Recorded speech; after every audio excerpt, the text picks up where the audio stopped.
Itu akan membawa kekuatan yang baru bagi kami, membawa sukacita yang baru buat kami, dan menambah iman percaya kami. Terima kasih Bapa, terima kasih Tuhan Yesus. Inilah doa kami Tuhan, dan kami sambut kebenaran firman-Mu dengan ucapan syukur di dalam nama Putra-Mu yang kudus, Yesus Kristus, Tuhan dan Juru Selamat kami yang hidup. Kita yang percaya dan bersiap mendengar firman Tuhan, sama-sama kita katakan amin. Berikan kemuliaan bagi Allah kita. Silakan untuk kembali Bapak Ibu yang dikasihi. Shalom bagi kita semuanya. Puji nama Tuhan. Luar biasa sekali. Kita sudah merasakan hadirat Allah yang bekerja dengan dahsyat dalam ibadah kita hari ini, Bapak Ibu yang terkasih. Firman Tuhan untuk kita semuanya hari ini saya ambil dari kitab Matius pasalnya yang ke-15 ayat 21 sampai dengan ayatnya yang ke-28. Matius pasal 15 ayat 21 sampai dengan ayat 28. Ya. Matius pasal 15 ayat 21 sampai 28. Saya akan baca buat kita semuanya. Saya boleh mengikutinya. Kalau ada kitabnya boleh dibaca juga. Matius 15 ayat 21 sampai 28, demikian firman Tuhan. Perempuan Kanaan yang percaya. Lalu Yesus pergi dari situ dan menyingkir ke daerah Tirus dan Sidon. Maka datanglah seorang perempuan Kanaan dari daerah itu dan berseru, "Kasihanilah aku ya Tuhan, anak Daud, karena anakku perempuan kerasukan setan dan sangat menderita." Tetapi Yesus sama sekali tidak menjawabnya. Lalu murid-muridnya datang dan meminta kepadanya, "Suruhlah dia pergi, ia mengikuti kita dengan berteriak-teriak." Jawab Yesus, "Aku diutus hanya kepada domba-domba yang hilang dari umat Israel." Tetapi perempuan itu mendekat dan menyembah dia sambil berkata, "Tuhan, tolonglah aku." Tetapi Yesus menjawab, "Tidak patut mengambil roti yang disediakan bagi anak-anak dan melemparkannya kepada anjing." Kata perempuan itu, "Benar Tuhan, namun anjing itu makan remah-remah yang jatuh dari meja tuannya." Maka Yesus menjawab dan berkata kepadanya, "Hai ibu, besar imanmu, maka jadilah kepadamu seperti yang kau kehendaki." Dan seketika itu juga anaknya sembuh. Saudara, tadi pagi saya buka portal berita dan dikatakan bulan depan, kata menteri kita, bulan depan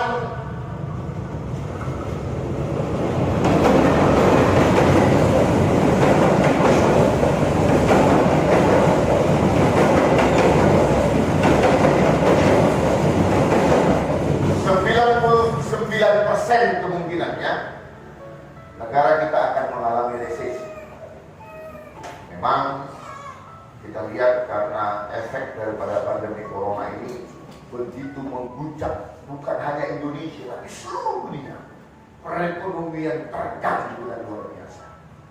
Saya nggak tahu apakah ada kita yang semakin luar biasa dalam pandemi atau kadang makin susah, mungkin yang jualan pembeli nggak ada, kemudian biaya-biaya kebutuhan semakin naik, daya beli tak mampu dan sebagainya. Kita semakin susah oleh karena itu. Nah saudara, di waktu-waktu seperti ini, maka perlu kita harus berlandaskan kebenaran firman Tuhan. Di waktu-waktu susah yang mungkin akan kita hadapi ke depannya. Kita tidak tahu apa yang bakal terjadi. Tetapi saudaraku, tantangan-tantangan pasti akan semakin berat dan semakin besar. Hari demi hari akan bertambah seperti itu. Kalau kita tidak berpijak kepada firman Tuhan, maka pasti saudara, iman kita pasti banyak yang gugur. Maka kepercayaan kita pasti akan hilang. Kita akan menjadi takut dalam hidup dan pada akhirnya kita menjadi orang-orang yang kalah. Hari ini kita mau belajar dari seorang yang dituliskan dalam Alkitab kita, yaitu teladan seorang perempuan Kanaan. Alkitab kita menceritakan bagaimana saat itu Yesus setelah dia berbicara dengan orang Farisi dan orang ahli-ahli Taurat, ya dia berbicara, orang Taurat datang kepadanya, orang Farisi datang kepadanya, "Kemana ya kau mengajar? Masa murid-muridmu tidak ada yang mengikuti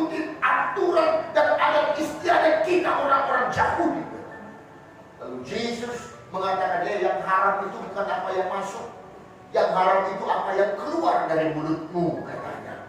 Dan setelah itu Yesus menyingkir dan pergi ke daerah Tirus dan Sidon. Tirus dan Sidon itu bukan wilayah Israel. Mereka orang-orang Samaria.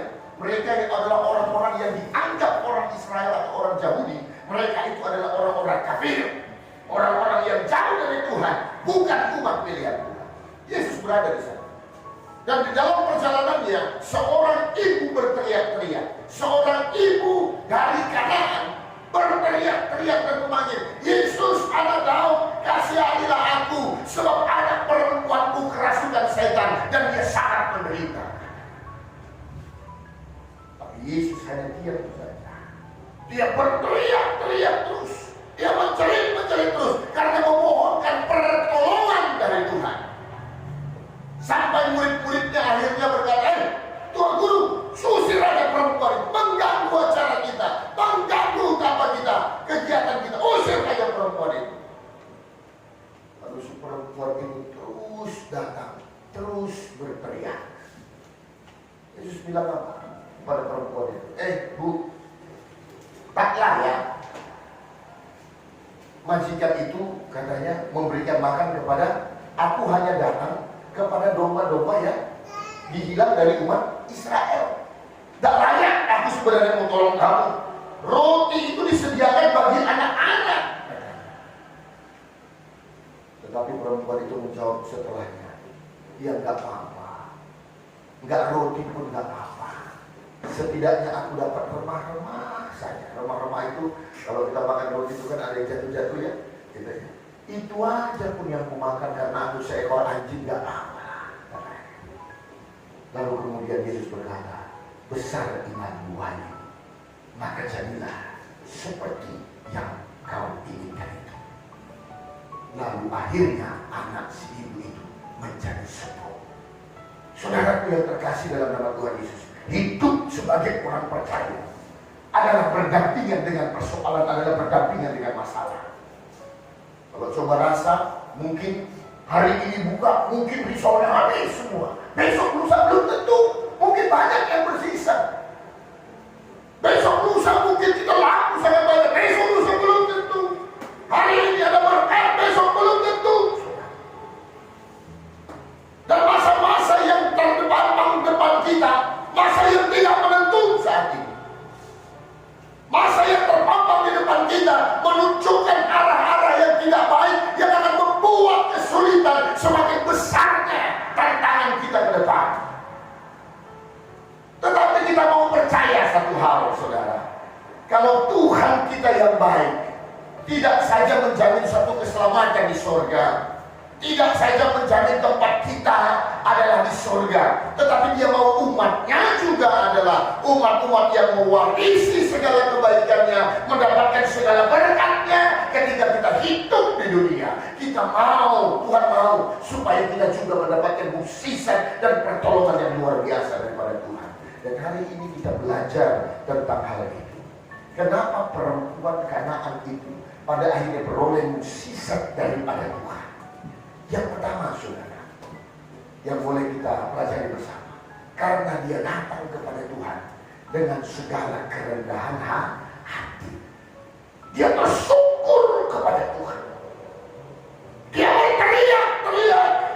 Dia tidak malu, dia tidak menjaga gengsinya. Bapak Ibu, ada suatu cerita di sana, anak film kartun, adalah seekor lebah. Adalah seekor lebah yang masih muda, ya. Nah, mama bapaknya selalu pesan, nah, kalau nanti kamu terbang main-main sama temanmu, hati-hati ya, cepat pulang ke rumah, gak usah usil, gak usah mau tahu, gak perlu kau harus tahu semuanya, kata mama bapaknya. Oh iya pak, wah, tapi sih namanya dia masih muda, masih energik, dia terbang ke sana kemari, tiba-tiba dia lihat ada madu di dalam toples. Ketika dia masuk ke rumah orang, dia ini madu, tertarik. Kawan-kawannya bilang, gak usah lagi ke situ, gak usah lah, gak usah katanya. Enggak, enak ini kita cicipi madunya, katanya. Di dalam toples kaca madu. Dan akhirnya dia masuk ke toples itu, lalu dia nikmati madu itu. Dia makan madu itu, sangat menikmatinya sampai dia akhirnya sudah menjadi kenyang. Baru apa yang terjadi? Dia mau keluar. Ketika dia mau keluar, dia tabrak, buah. Rupanya kan kaca progresnya. Dia tabrak sambil pikir dia jalan keluar. Dia terhantam kepalanya. Wah, mungkin di belakang. Dia lari ke belakang, bukan dia terbang ke belakang. Semua itu dalam bentuk kaca yang transparan. Akhirnya dia menabrak semua dinding. Akhirnya dia begitu kesulitan dan dia sudah mulai ketakutan. Matilah aku sekali ini, gak bisa lah aku keluar. Kalau ini aku tewas lah. Kalau ini gak jumpa lagi bersama bapakku. Kalau ini aku pasti bahaya. Dia sudah begitu kesakitannya sampai akhirnya dia sudah capek sekali terbang 12 ini. Dan akhirnya karena dia kelelahan dan kesakitan, dia jatuh di tengah-tengah mandi. Saat dia terjatuh di tengah-tengah mandi, Bapak, mungkin kita tak akan sama lagi. Dia jatuh dengan perlentang dan kemudian dia lihat ke atas. Di atas rupanya ada lubang. Lalu kemudian dia coba dengan tenaganya yang terakhir, dia terbang naik ke atas. Dia lewat daripada lubang itu dan akhirnya dia terbebas. Saudara, Yesus bukan tidak mau tolong perempuan itu. Sewaktu dia berteriak, Yesus anak Daud, anakku itu kerasukan, tolong. Alkitab kita berkata, Yesus hanya diam saja. Dia diam bukan artinya dia tidak memperhatikan. Ketika Yesus diam bukan artinya dia tidak peduli. Tetapi ketika Tuhan diam, ketika kita menaikkan doa kita dan belum dijawab oleh Tuhan, Tuhan sedang melatih, apakah kau datang kepadaku dengan segala kerendahan hatimu, atau kau masih mengandalkan kekuatanmu. Saudaraku yang kekasih dalam nama Tuhan Yesus Kristus,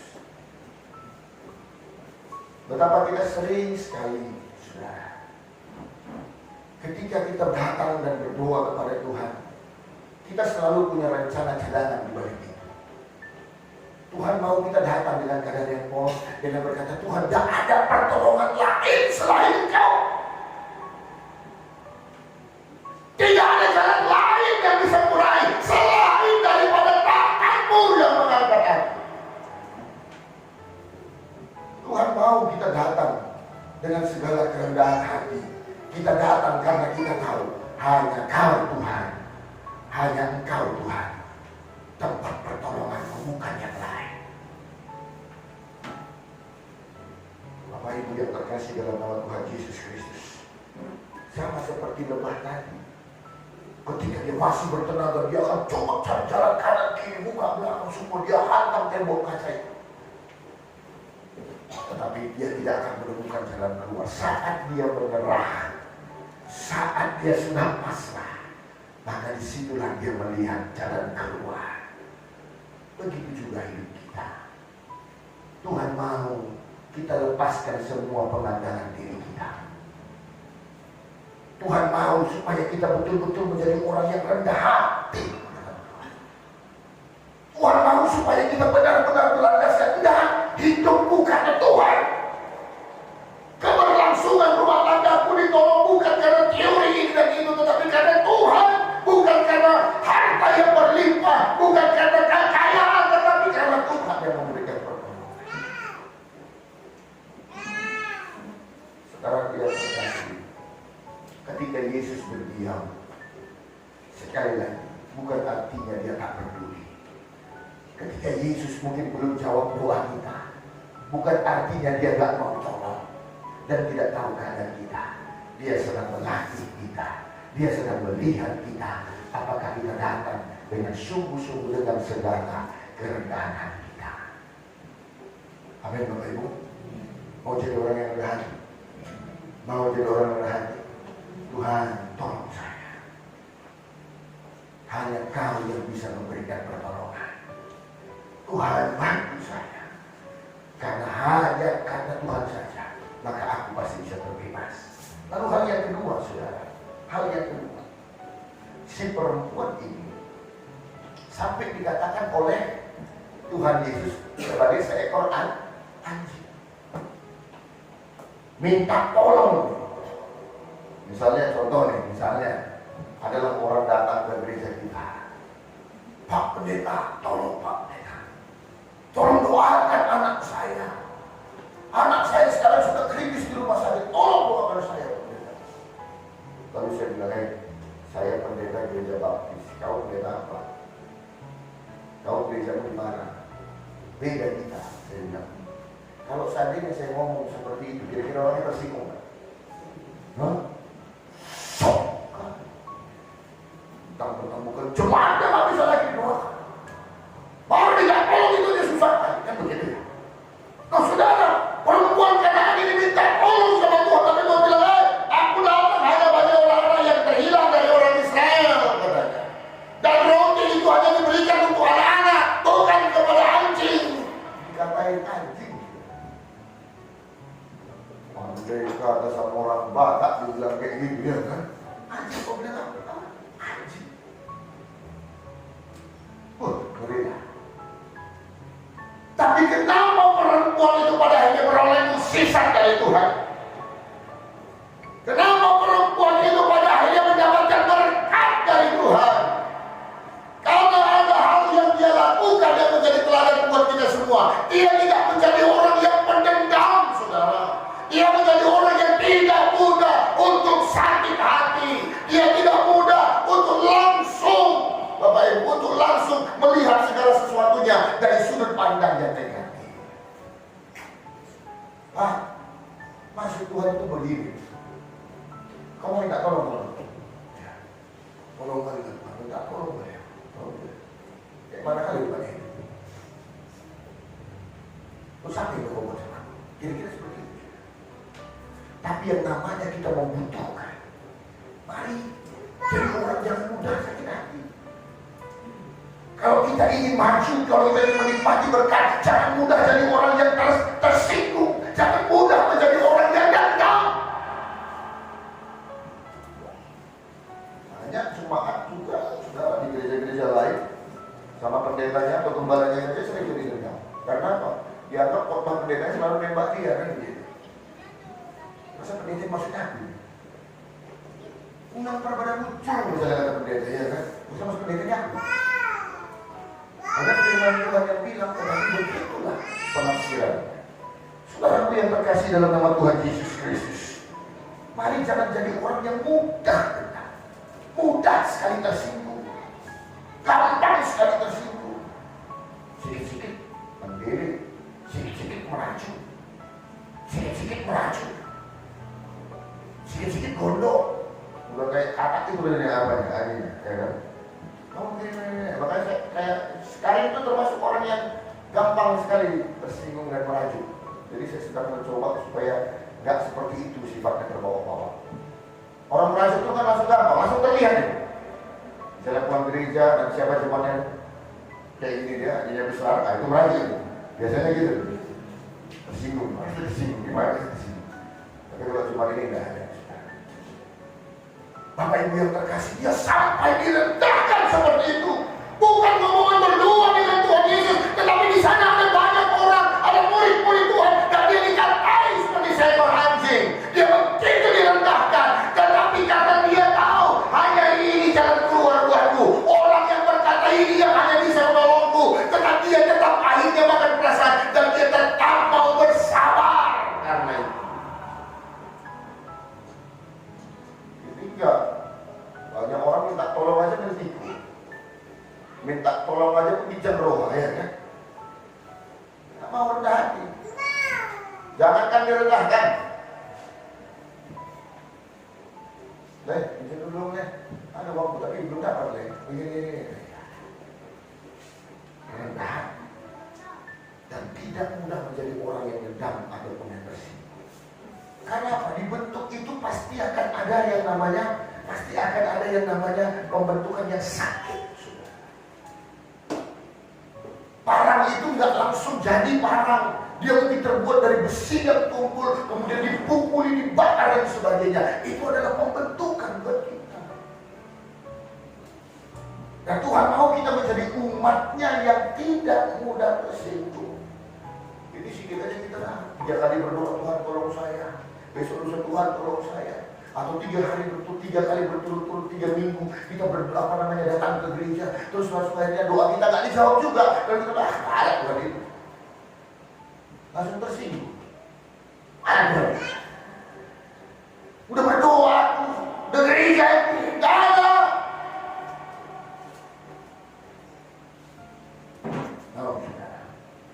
Tuhan sedang melatih kita untuk punya hati yang besar. Karena kalau kita punya hati yang besar, tidak ada kepahitan di sana. Dan kalau tidak ada kepahitan, di sana berkat Tuhan akan Tuhan sediakan atas kita semuanya. Amin. Jadi jangan gampang dendam. Diingatkan suami jangan marah, diingatkan istri jangan marah. Jangan biarkan ada tempat yang tidak baik di dalam hidup kita. Lalu kemudian saudara yang ketiga, dia tetap setia. Dia dapat berkat Tuhan karena apa? Dia tetap setia. Dia nggak mau pergi. Suatu ketika Yakub mau pulang balik ke tempat orang tuanya, dia kan lama merantau gara-gara apa? Dia lari sebab dia menipu abangnya Esau masalah hak kesulungan. Lalu kemudian saudara, di dalam perjalanan ketika pulang dia takut sebenarnya. Karena apa? Aku masih dijangkau sama si Esau loh itu. Karena apa? Esau dendam. Akan kubunuh kau Yakub katanya. Dia terngiang dia berkata, padahal sudah puluhan tahun dia merantau. Dia rindu untuk kembali lagi ke tempat tanah kelahirannya. Di dalam segala kegalauannya, kayak mana nanti kalau jumpa sama Allah, kayak mana kalau jumpa sama Allah. Ketika dia tidur saudara, lalu kemudian dia melihat, dia berjumpa dengan Tuhan. Lalu dia terbangun, dia tahu itu. Dia tahu ini malaikat. Lalu kemudian apa yang terjadi? Dia berkumpul dengan malaikat. Dia berkumpul dengan malaikat itu. Dia peluknya terus. Malaikat itu ingin melepaskan diri, tapi dia tetap ya. Sampai akhirnya malaikat itu memukul dia. Sehingga akhirnya Yakub itu akhirnya jadi orang yang pincang.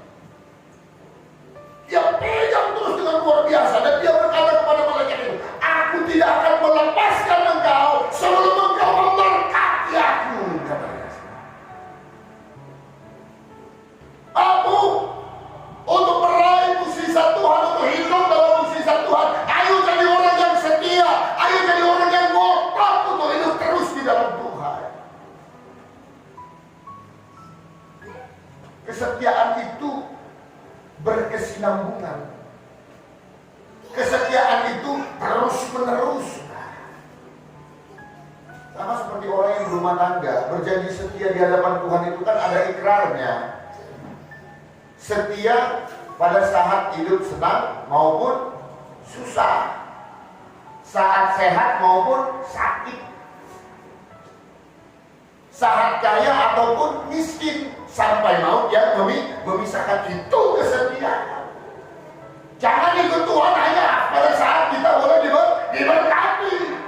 Jangan semangat buat Tuhan saat rezeki itu banyak. Lalu ketika rezeki tidak banyak, kita lalu menjadi orang yang lemah, kita menjadi orang yang lemah. Tuhan mau kita konsisten dalam segala hal, di dalam segala cuaca apapun, mau badai, mau hujan, mau kering, mau kemarau, apapun itu, kita tetap konsisten sebagai orang yang setia bagi Tuhan. Karena dia sudah disinggung oleh Tuhan seperti seekor anjing, apakah perlu Tuhan langsung pergi? Ya udahlah. Kalau nggak mau tolong nggak usah, tapi jangan kau hina seperti itu, kan bisa ada. Tapi dia tidak lakukan, dia tetap bertahan sebelum Tuhan memberkati yang tidak akan pergi. Dia tetap bertahan. Itulah makna kesetiaan. Saya tidak tahu persoalan apa, tapi saya percaya selama kita hidup persoalan itu pasti ada, pergumulan pasti ada. Entah itu masalah hutang piutang, entah itu masalah anak, entah itu masalah di tengah-tengah keluarga kita, apapun itu. Kalau kau merasa Tuhan harus tolong tangan, kalau kau merasa Tuhan harus turun tangan dalam masalahmu, maka terus meminta kepadanya. Jangan pernah berhenti sampai dia akan memberkati kita. Kadang-kadang jangan pernah berhenti. Kita sama seperti kayak si Yakub, saking cintanya sama si Rahel, dia kan ditokohin. Paman, pulang, suruh pulang sama pariban itu. Yang mana pariban? Bukan gua pariban, bukan nasi laban, ada dua. Itulah paman, pulang. Si Rahel, si Rahel. Ya, namanya kau paribannya, ya nggak apa-apa lah, sama punya dia katanya. Tapi ada syaratnya, akhir paman, pulang. Harus kerja kau 7 tahun sama aku. Siap demi cinta dan dia kan. 7 tahun banting tulang tanpa digaji dia, memperkaya tulangnya tadi. Akhirnya tulangnya silaba itu akhirnya makin bertambah harta. Sampai tahun ke-7, kakinya janji sama tulangnya. Biarlah, dan 7 tahun itu pas harinya. Jadi aku minta lah si Rahel supaya dia nikahkan. Oke, kita buat pesta, ini buat pesta. Di daerah Timur Tengah itu kalau pengantin perempuan itu pakai cadar, ditutup mukanya, jadi hanya matanya saja yang terlihat.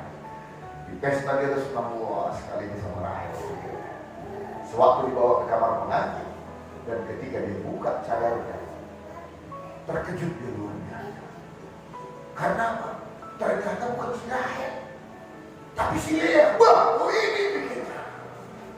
Dia tak suka sama si Lea, dia suka sama Rahel. Tidak pamannya lalu bilang, biarlah, aku kan minta si Rahel. Kok kasih pulang si Lea sama aku? Bukan si Lea maksudku. Bah, gini loh Bere. Kalau di adat kita di sini, nggak bisa adiknya melangkahi kakaknya. Makanya kakaknya dulu kasih. Ya, tapi aku cintanya sama si Rahel. Ya kalau gitu ya udah. Kerja aku 7 tahun lagi tanpa digaji, tanpa dibayar apapun. Kalau kau memang cinta sama si Rahel, mau lah kau. Oh ya udah, nggak apa-apa. Demi cinta tadi, akhirnya dia melakukan apa saja untuk mendapatkan Rahel. Begitupun di dalam pekerjaan, begitupun di dalam pergumulan kita. Kalau kau tahu Tuhan harus turun tangan, setialah meminta kepada Tuhan dengan tidak cemu-cemu, dengan tidak menyerah, berbohong terus kepada Tuhan sampai pada akhirnya waktunya tiba, Tuhan akan berikan itu buat kita semua. Lalu kemudian apa yang menjadi teladan yang boleh kita pelajari dari perempuan Kanaan ini adalah, saudara, dia punya pendengaran yang benar. Oh ya, godaan yang paling besar sama perempuan itu adalah ketika murid-muridnya, guru, suruh perempuan ini pergi. Pak, kalau perempuan itu mendengar apa kata si murid-murid, barangkali mukjizat gak terjadi. Pak, Bu, dengar ini baik. Persoalan kita semakin menjadi-jadi besarnya karena apa? Yang kita dengar bukan suara Tuhan, tetapi suara orang-orang yang ada di sekeliling kita.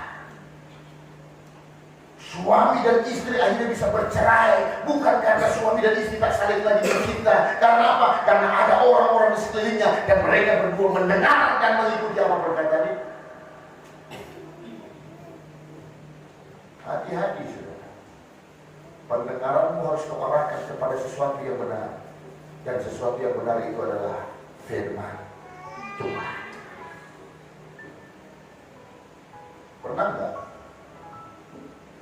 Misalnya kayak Pak Manila ya, suaminya jauh. Kadang-kadang ada yang tetangga, dia serius sama suaminya. Kan gitu. Bang Toyib lah dia istilahnya suaminya. 3 kali lebaran, 3 kali puasa tak pulang-pulang kan gitu.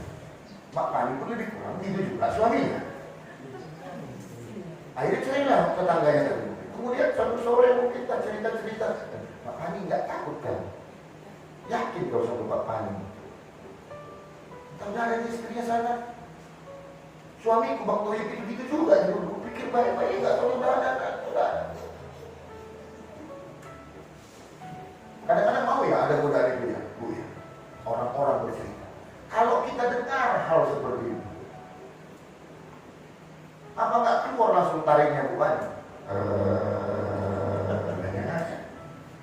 Teleponnya letakkan. Kamu betul ya kau? Jujur. Ada kan? Tapi masa siap tahap gitu orang Jawa sana ke mana ya? Jujur.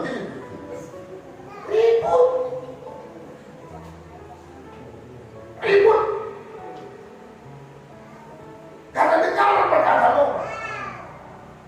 Jangan mengarahkan kepada pendengaran yang salah. Seekor sapi, setelah dia membajak ke sawah, dia pulang ke kandangnya. Datang anjing. Ini ceritanya mereka bisa ngomong semua. Datang anjing. Sapi yuk main-main yuk. Sapi main-main ya. Kerbau main-main kita yuk main-main. Sama kerbau. Dia bilang sama si anjing, Dek, aku capek. Jadi aku mau istirahat, Jing. malam ini aku nggak bisa main. Oh iya, yaudah. Lalu si Acik pergi main ke tempat si kucing. Si kerbau mana? Kata si kucing. Biasanya ikut. Kata si kerbau, udah capek dia karena mesti maksakan kerja. Akhirnya dia mau mati jadinya. Oh gitu. Terus kemudian si kucing main ke tempat ayam. Mana kawan-kawanmu? Si anjing sama si kerbau. Oh iya, si anjing tadi udah sama kami, tapi si kerbau gak datang memang. Loh kenapa gak datang? Katanya kejam kali petani itu. Dipaksanya dia bilang, aku bilang, akhirnya sampai dia mau mati dia. Makanya dia bilang mau istirahat, gak usah mau keluar dia. Katanya. Sampai lagi kapan? Sampai lagi si ayam ini main lagi kemana? Ke tikus. Tikus juga bilang begitu. Dibilangnya lagi, 10 kali loh petani itu. Mau mati rupanya si kerbau itu juga saya. Kejam kali loh petani. Sampai akhirnya tahu kata si kerbau, udahlah dia mau berhenti dari kerja. Karena ada kecapean dia gak tanya lagi kerja. Lalu si tikus cerita sama si burung yang peliharaan petani. Ngeri kali rupanya apanya. Si kerbau tadi udah mau meninggal dia. Gara-gara dipaksa kerja. Lalu akhirnya apa? Dibilang si kerbau lah, dia mau berhenti dari pekerjaan itu. Dia mau lari aja. Kecil kelewat luar biasa petani. Lalu akhirnya apa saudara? Si burung tadi cerita kepada petani. Pak, kata si kerbau, Pak, bapak hujan pagi. Kata si kerbau, Pak, dia mau berhenti kerja, nggak sanggup lagi. Kata si kerbau, Pak, dia mau lari dari kandangnya. Lalu datang petani begitu tersinggung karena dia masuk ke kandang kerbaunya. Memang kau binatang tidak tahu diri kau. Udah mau kasih kau berikan semua yang terbaik. Bisa membuatnya itu. Akhirnya dipanggilnya kawannya, disembelihnya si kerbau tadi. Gara-gara omongan. Padahal bilang si kerbau sama si anjing apa? Aku gak bisa main ya. Malam ini aku capek. Aku mau istirahat. Akhirnya si kerbau mati.